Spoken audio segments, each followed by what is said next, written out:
Mochi merupakan makanan khas dari kota Sukabumi, yang biasanya menjadi oleh-oleh bagi pengunjung serta dikonsumsi oleh masyarakat luas.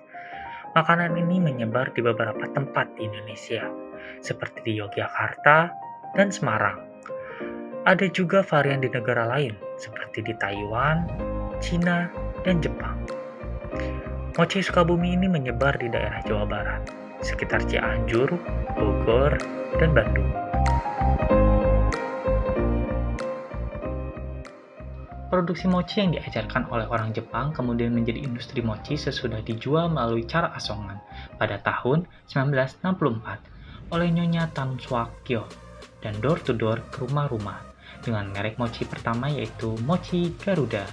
Dalam perkembangan sosialnya, mochi di Sukabumi mengalami asimilasi dengan budaya lokal berupa kemasan besek atau korang yang sudah tercantum dalam naskah Sahyang Siksa Kendang Karasian sejak abad 15.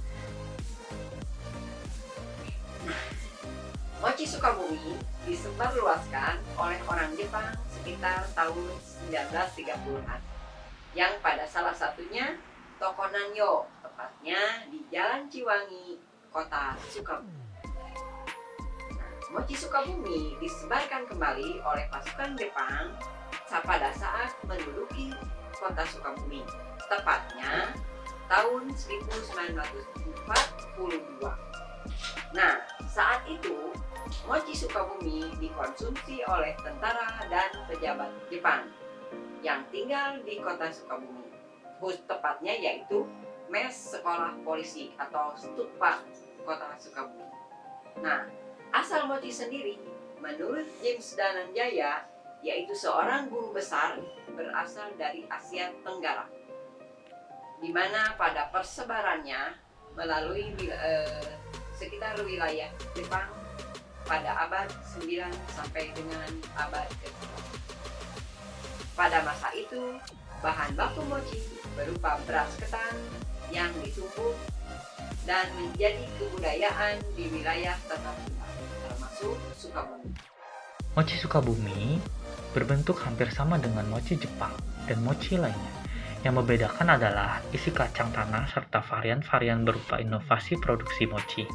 Mochi Sukabumi teksturnya lebih kenyal, sedangkan mochi Jepang teksturnya lebih lembek. Dari segi cara produksi mochi, Sukabumi saat ini menggunakan tepung ketan yang ditumbuk oleh alung atau digiling. Dari segi ketahanan, penggunaan cara tradisional menggunakan alu berdampak pada daya tahan atau keawetan mochi yang biasanya hanya bertahan 3 hari saja. Sementara Jepang menggunakan palu kayu yang ditumbuk oleh 2 orang bersamaan. Mochi Sukabumi berfungsi sebagai camilan sehari-hari sebagai kebiasaan orang Sunda yang tercantum dalam naskah Siksa Kendang Karasian, yaitu mengkonsumsi amis-amis. Bagi masyarakat luas Sukabumi, makanan ini menjadi oleh-oleh atau buah tangan khas yang menarik untuk diberikan kepada keluarga saat berkunjung ke Sukabumi. Berbeda dengan Jepang, yang harus waktu tertentu seperti tahun baru. Mochi Jepang mempunyai filosofi, yaitu kulit gadis Jepang yang putih dan sintal. Sementara masyarakat Sukabumi menyebutnya sebagai kue centil yang belepotan bedak alias tepung. Secara umum, mochi ini dapat berfungsi sebagai ketahanan pangan dan usaha berkelanjutan yang dikelola oleh masyarakat.